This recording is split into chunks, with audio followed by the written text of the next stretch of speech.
Let's learn the several ways Max allows us to set and remove keyframes. The first way we'll experiment with is using set key mode. This is a way more experienced animators would use, where you can go through and actually test out a pose.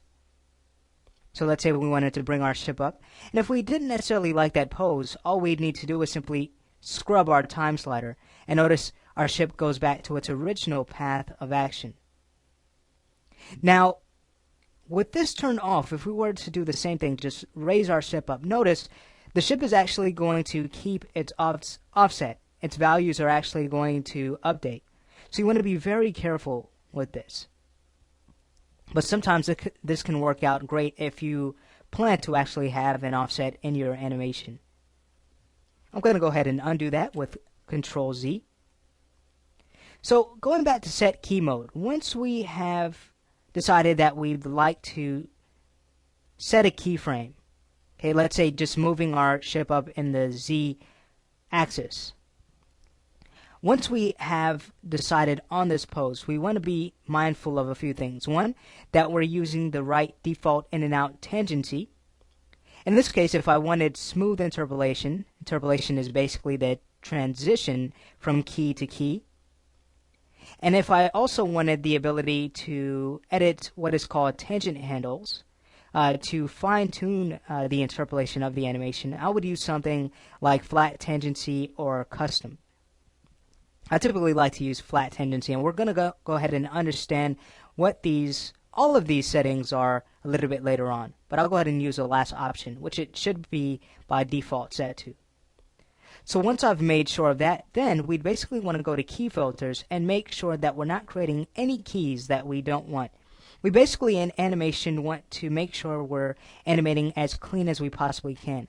That means if we don't need any scale, rotation, or even position keys, then we'd want to go ahead and toggle that off in our key filters to make sure that we're only setting the keys that we need. And in this case, we want to set position keys.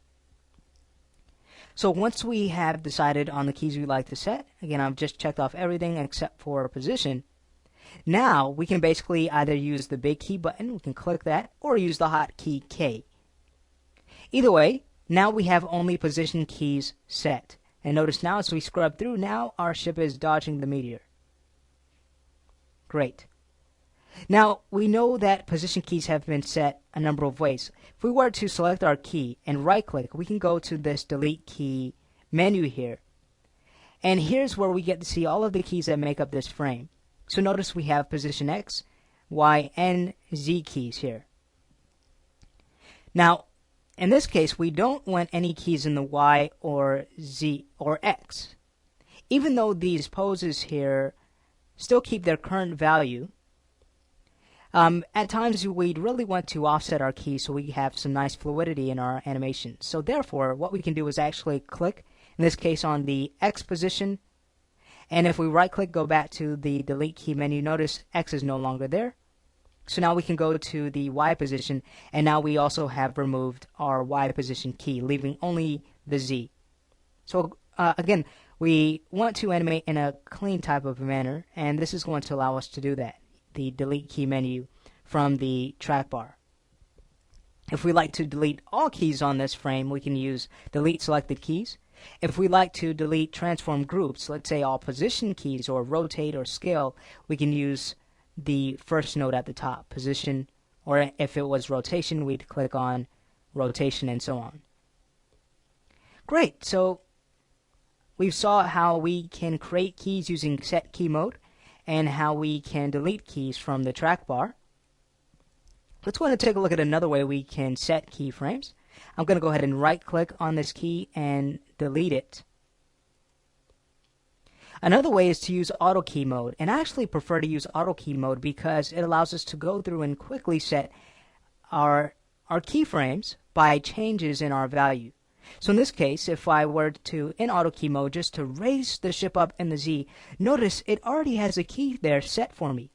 Okay, we're getting the same type of result, but only faster. So I would highly recommend to be more familiar with auto key mode, as it can save you time in your animations, which is something you want to shoot for. Great. And again, if we were to select the key with the left mouse button and right click, again, we have just set position X, Y, and Z keys because of our key filter settings. So if we wanted to, we can now go to our X, remove that keyframe. We go to the Y and we remove that, and we're just left with the Z. Great. So once we have learned how we can set keyframes from our animation panel, let's go ahead and look at a way we can do that from the motion panel. Once you begin animating, you want to go ahead and move to this motion panel because this is where you're going to get to a lot of the settings you're going to use to edit and even create or delete keyframes. So we're going to focus primarily here on the PRS parameters all the way to our key info basic rollout. I'll go ahead and basically take this keyframe on 20 and delete it. We can go back there. So again, let's say if we wanted to set a keyframe. Under our PRS parameters rollout, PRS basically stands for our position or transform track, so that's position, rotation, and scale. Under this, notice we can create keyframes. We can even delete keyframes from here. And right underneath where we see position, rotation, and scale buttons, we can basically use this to show the contents of our keyframes. So this basically works in conjunction with the key info basic rollout underneath. But we'll get to that. So let's say on frame 20 I wanted to just set a keyframe.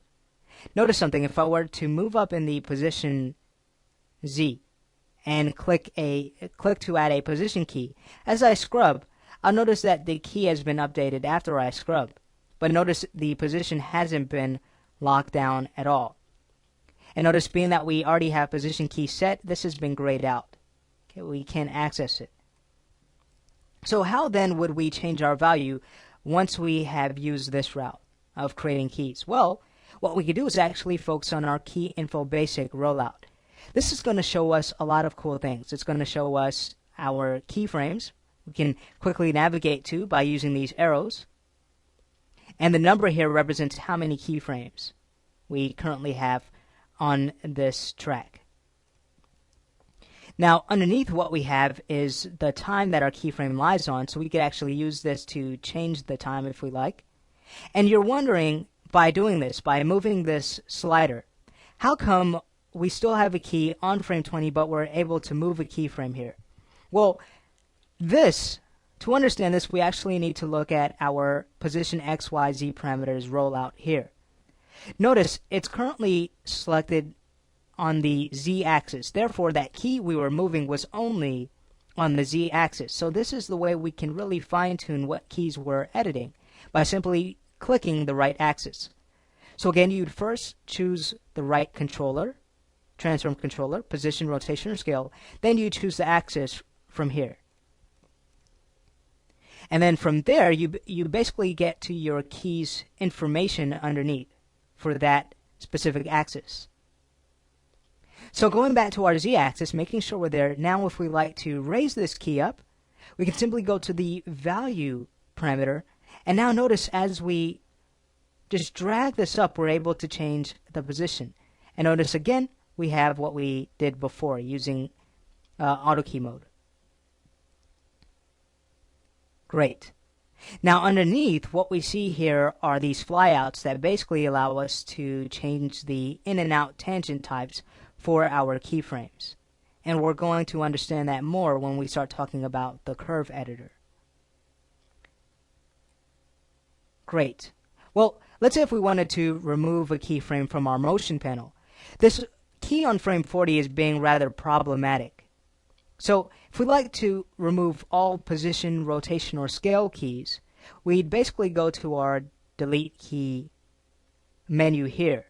So on frame 40, we can go ahead and remove all of these position keys that are causing us problems by simply going to our position button and clicking that under delete key. And now notice we get a better arc as the ship transitions from its start to finish.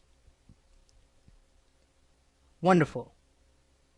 So we've just looked at ways we can create and even edit keys and delete keys in Max. And we have a few more ways we can take a look at here. But do get familiar with set key mode, auto key mode, and even the motion panel, because it's going to work out to your advantage to make sure your animations are going to be at the utmost quality. Well, that completes this lesson.